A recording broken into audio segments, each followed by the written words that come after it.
तक में नहीं आते। ठीक है, इसलिए मैं बिरसा मुंडा की बात कर रहा था। धानी जो था वो संथाल विद्रोह में बहुत अच्छा सैनिक था, धानी मुंडा, और वो मुंडा सरदार था, लेकिन उसने भाग लिया था संथाल विद्रोह में 1855 में, 55-56 में।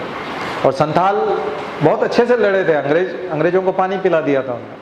अंग्रेजों में इतना डर बैठ गया था कि एक झोंपड़ी में संथाल की लाश पड़ी हुई थी, मर गया था संथाल सैनिक। तो अंग्रेज एक डेड बॉडी के पास जाने में डर रहे थे, उनकी हिम्मत नहीं थी डेड बॉडी के पास। कई घंटे लग गए उनको उस डेड बॉडी के नज़दीक जाने में, इतने खतरनाक होते थे। पर उस आदमी ने 1856 में तय कर लिया है कि 1894 के आसपास, यानी 40 साल बाद, एक व्यक्ति आएगा जो हमारा भगवान बनेगा। जैसे चाणक्य ने तय कर लिया था कि ये गणानंद का मैं घमंड चूर चूर करके रहूंगा, तो उन्होंने एक बालक को वयस्क करके सम्राट बना दिया। धानी ने भी एक भगवान बनाया मुंडाओं को। बिरसा मुंडा को झारखंड में भगवान कहते हैं, भगवान बिरसा मुंडा जयंती बोलते हैं। सरकार भी जब न्यूज़पेपर में जब एडवर्टीजमेंट देती है तो क्या देती है सरकार? भगवान बिरसा मुंडा जयंती, गॉड लिखा जाता है। उनकी कथा है कि रांची के जेल में जब बिरसा मुंडा बंद थे तो रात को जब चलते थे जेल में तो जंजीरें आवाज करते हुए चलते थे, जंजीरों को घसीटते हुए रात भर चलते रहते थे, सोते नहीं थे। तो जेलर ने कहा अब सो भी जाओ, क्या दिक्कत है, रात में तो सो जाना चाहिए। तो उसने कहा बोले नहीं, ये दरअसल मेरे चलते रहने से जो ये आवाज़ होती है ना, इससे आसपास की कोठरियों में जो मुंडा सरदार बंद है उनकी सांसें चलती है, उनको लगता है कि मेरे भगवान जिंदा है, हमारे भगवान जिंदा है, उससे वो जिंदा रहते हैं, इसलिए मुझे रात भर चलना होता है। इससे आप अंदाज़ा लगा सकते हैं कि लोगों की श्रद्धा कितनी थी उस व्यक्ति में। और बचपन में जब बहुत छोटा था तो दरअसल उसका जन्म जो है वो धानी ने पकड़ लिया था। हुआ ये था कि धानी 1855 से लगा हुआ था एक आदमी की तलाश में जो अंग्रेजों से लोहा ले सके, और उसके लिए उसने व्यक्ति की कल्पना गढ़ ली थी कि ऐसा ईश्वर होगा जिसको मैं ईश्वर की उपाधि दूंगा और वो क्रांति करेगा। पहले से तय था सब कुछ, पूरा मैनेजमेंट। और क्या किया उसने? 40 साल तक एक ही काम किया, जंगल में जाता था, लोहे को पिघलाता था, लोहे के तीर बनाता था, ठोक ठोक के तीखे तीखे तीर बनाता था, और जड़ी बूटियां जहरीली वाली इकट्ठी कर लेता था और एक कढ़ाई में उनको उबालता था और उनको तीरों को जहर में डुबो देता था। उससे क्या होता था? तीर जहरीले हो जाते थे। फिर उनके आगे पत्ते और कपड़े और कुछ बांध करके पेड़ों की टहनियों पे ऊपर रख देता था। 300-400 तीर जब तैयार हो जाते थे तो पेड़ों के ऊपर और नीचे पेड़ के निशान बना देता कि इसके ऊपर इतने तीर पड़े हुए हैं। उसको मालूम था 40 साल बाद जब क्रांति होगी और बहुत सारे सैनिक जब इन पेड़ों पे बैठ करके इन तीरों को निकालेंगे तो जो अंग्रेज इन रास्तों से आएंगे उन सबको तीर लगेंगे जहर वाले। उसकी तैयारी 40 साल तक एक व्यक्ति ने की, वो चाणक्य था बिरसा का। और बिरसा का जब जन्म हुआ तब उसने पहले से घोषणा कर दी, मुंडाओं के घर में जब ऐसा ऐसा समय रहेगा, ये मौसम रहेगा और ऐसी परिस्थितियां पैदा रहेंगी प्रकृति में, उस समय में जिस बच्चे का जन्म होगा वो हमारा भगवान होगा। तो सब लोग जिनके बच्चे के जन्म होते थे ना, वो सब अपने बच्चों को धानी से बचाते फिरते थे कि कहीं ये उसको भगवान न बना दे, क्योंकि भगवान बन गया तो उसको मरना है फिर, क्योंकि उसको युद्ध लड़ना है, अंग्रेजों से लड़ना है। अंग्रेजों से लड़ने के लिए कौन अपना बच्चा देगा? लेकिन बिरसा के माँ बाप पकड़ा गए। परिस्थितियां भी धानी की बताई हुई थी और धानी को पता चल गया, छुपाया गया बिरसा को बहुत। चाईबासा के पास एक स्कूल में डाला, क्रिश्चियन धर्म धारण कर लिया पिता ने धानी से बचने के लिए क्रिश्चियन बन गया और एक क्रिश्चियन स्कूल में जो है बिरसा को डाल दिया। पर वो स्कूल के जो रेस्ट होती थी, बीच का जो गैप होता था, उसमें पहुंच जाता था धानी और उस बच्चे को बुला के कहता था तुम हमारे भगवान हो। उसका ब्रेन वॉश करता था। कल बताया था ना, ये गुरु लोग ऐसे ही है, सारे ब्रेन वॉश करते हैं, फिर उसकी मति पूरी बदल देते हैं। आप लोगों का भी कुछ हो रहा है कि नहीं? तो ब्रेन वॉश करता था और क्या करता था, उसको कहता था कि आप जो है हमारे भगवान हैं और आप अंग्रेजों से लड़ेंगे। वो भाग डर जाता था, बच्चा समझता नहीं था। माँ बाप जब परेशान हो गए तो स्कूल से भी निकलवा के उन्होंने बच्चे को, उसकी बहन की शादी जहाँ कर रखी थी, जीजा के पास भेज दिया।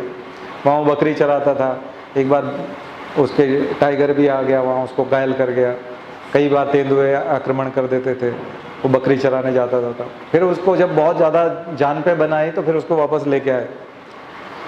और बिरसा जब छोटा था, 4-5 साल का था, तब उसकी माँ को कहता था, माँ मैं जो बड़ा हो जाऊँगा तो 2 बोरी नमक लाऊंगा। नमक जो था वो सबसे महंगी वस्तु थी झारखंड में। कोदो कुटकी जो खाते थे लोग, वो लोग बिना नमक के खाते थे। त्योहार के दिन आदिवासियों में नमक मिलता था खाने को। जब बहुत त्योहार होता था तब नमक डाल के खाने की परंपरा थी। तो उसने माँ से क्या शब्द कहे थे, बड़ा हो जाऊंगा तो क्या करूंगा, 2 बोरी नमक लेके आऊंगा। ये उस बच्चे का संकल्प था। इससे अंदाजा लगा सकते हैं उस समय की गरीबी और नमक के टैक्स और अंग्रेजों के अत्याचार की। फिर क्या हुआ, समय बीतता गया, दानी हमेशा उसके पीछे रहा। लेकिन एक दिन बिरसा गरीबी से भी तंग आ गया था और परिस्थितियां, हालात ऐसे बन गए थे, जंगल में अपने मवेशी चराने के लिए गया था। तो ये जुलाई अगस्त का मौसम रहा होगा, बड़ा आंधी तूफान और बारिश का मौसम था। बिरसा को पता नहीं क्या सूझा, उसने दोनों हाथ उठाए, जंगल में बिजलियां चल रही थी, कौंध रही थी और भारी वर्षा होने वाली थी। बिरसा ने दोनों हाथ उठाए और चिल्ला करके कहा, हाँ मैं मुंडाओं का भगवान हूँ और मैं उनका उद्धार करने के लिए आया हूँ और मैं अंग्रेजों से लड़ूंगा। बस धानी पता नहीं उसके पीछे ही रहता था, वो नाच उठा। उसने कहा उसको इसी चीज़ की तो जरूरत थी। फिर देखो उसने ये घोषणा कर दी, हमको हमारे भगवान मिल गए, बिरसा हमारे भगवान हैं। और फिर तो उसका जो घर था वो तीर्थ स्थान बन गया और दूर दूर तक लोग बड़ी बड़ी गाड़ियों में नमक के बोरियां पे बोरियां लेकर के और उसके घर की तरफ चल पड़े।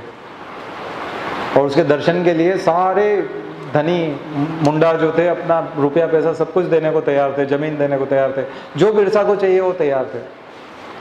और उसके एक आदेश पर वो लड़ने को तैयार थे। और बिरसा ने कहा, बोले तुम्हारे जो तीर्थ कमान है ना, इनमें से गोलियां निकलेगी। ये दानी ने समझाया था कि इन सबको ये बताना है कि वो तो बंदूकें लेके आएंगे अंग्रेज, और फिर तुम तीर कमान से कैसे लड़ोगे। बोले नहीं, ये भगवान की कृपा से क्या होगा, इसमें से गोलियां निकलेंगी, जैसे तुम डरना मत। मुंडा आंदोलन जो चला था, मुंडा विद्रोह, वो यही विद्रोह है, बिरसा मुंडा विद्रोह कहलाता है ना। सामान्य विद्रोह नहीं था। धोखा हुआ, बिरसा के साथ 2 बार धोखा हुआ, नहीं तो अंग्रेज मारे जाते, सारे अंग्रेज मारे जाते। एक तो जेल में उसका जो दोस्त था, डिप्टी सुपरिटेंडेंट, जेल का सुपरिटेंडेंट जो था, वो 5वीं तक उसके साथ पढ़ा था चाईबासा के स्कूल में, तो उसका क्लासमेट था। उसी ने धोखा दे दिया, उसको जहर दे दिया। फिर उसको खून की उल्टी हुई और बिरसा मर गया। फांसी की सजा हो गई थी लेकिन पहले ही मारा गया। लोग पहले भी एक बार फांसी की सजा हुई थी, मुंडा सरदार सब जेल को, रांची की जेल को घेर लिया था और उसको छुड़ा ले गए थे। एक बार पहले भी छुड़ा ले गए थे, लेकिन दूसरी बार में वो मारा गया। उससे पहले पकड़ाया कैसे, एक महिला ने चावल पका दिए थे। बिरसा को कच्चे चावल खाने के लिए धानी सलाह देता था। धानी कहता था कि कच्चे चावल खाया करो, जंगल में अगर आग लगाओगे तो पकड़े जाओगे, धुआं उठता है। और इतने बड़े जंगल में जहाँ धुआं उठता है वहाँ पहचान हो जाएगी कि यहाँ कोई है, तो फिर पकड़े जाओगे। इसलिए बिरसा हमेशा कच्चे चावल खाता था, जंगल में रहता था और कच्चे चावल। ये भारत की परंपराएं हैं, ये भारत की संस्कृति है। इनको जानिए, समझिए। इनके ऊपर जो लिखता है उनको ज्ञानपीठ मिलता है। महाश्वेता देवी का उपन्यास बता रहा था, जंगल के दावेदार।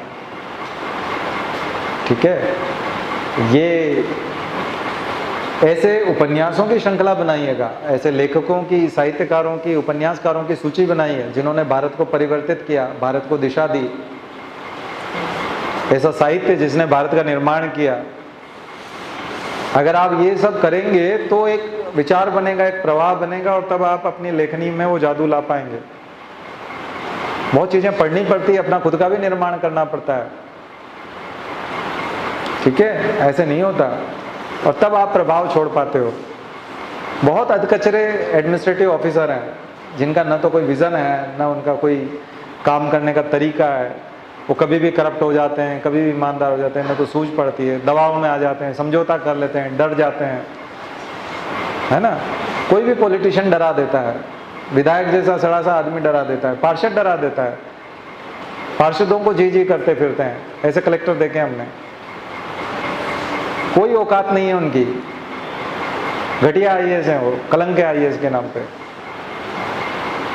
विधायकों से उनको रिपोर्टिंग चाहिए सही, मुख्यमंत्री तो बहुत बड़ी चीज हो जाती है उनके लिए।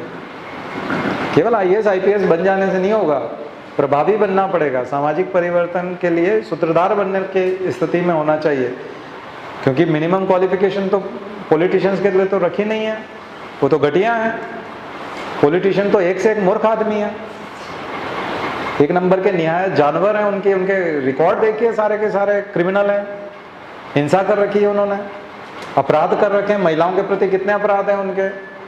ऐसे घटिया लोगों की अगर नुमाइंदगी करेंगे तो अगर आप संस्कृति के मामले में और उस रूप में अगर समृद्ध नहीं होंगे और दिमाग आपका ठीक ठाक नहीं होगा, और अगर धर्म को आप आधार नहीं बनाएंगे तो आप यूज हो जाएंगे, उनके लिए यूज हो जाएंगे, एक टूल बन जाएंगे, उनका खिलौना बन जाएंगे। आपके माध्यम से वो कुकर्म करा लेंगे, करप्शन करा लेंगे आपके माध्यम से। आप करते रहिए करप्शन। ऐसी तो भीड़ पड़ी है, हम यहाँ से ऐसी भीड़ नहीं जाने देना चाहते। हम चाहते हैं हमारे यहाँ का बच्चा जब आईएएस बने, फील्ड में जाए, प्रशासन में आप जाएं तो आप जोरदार आदमी हो, आप दबंग आदमी हो, आप योद्धा की तरह जाएं। आपके सामने किसी पॉलिटिशियन की आंख मिलाने की हिम्मत ना हो, आपसे बात करने से पहले उसको खूब तैयारी करनी पड़े, पढ़ के आना पड़े। आई ना बात समझ में। देश से अनीति से लोहा लेने वाले, अनीति के खिलाफ आवाज उठाने वाले ऐसे योद्धाओं की आवश्यकता है, और इसी के लिए हमने सारी नौकरियां छोड़ करके ऐसे योद्धाओं को तैयार करने के लिए ये रास्ता चुना है। अगर आप इसमें आना चाहते हैं तो हम आपकी किस हद तक मदद करेंगे आप खुद कल्पना नहीं कर सकते, है ना। हम आपकी बहुत ज़्यादा हद तक मदद कर सकते हैं, किसी भी हद तक मदद कर सकते हैं, पर वो भाव विकसित करना पड़ेंगे। और हमको जहाँ जहाँ ऐसे भाव दिखेंगे उनकी हम किसी भी हद तक मदद करेंगे, ठीक है। तो चलिए आज बात इतनी करते हैं। होमवर्क आपके पास होगा, अब बता ही दिया हमने कैसे आदमी आपको ढूंढने हैं, ठीक है। लिस्ट नीचे से मिल जाएगी, वांग्मय खरीद लेंगे तो। चलिए।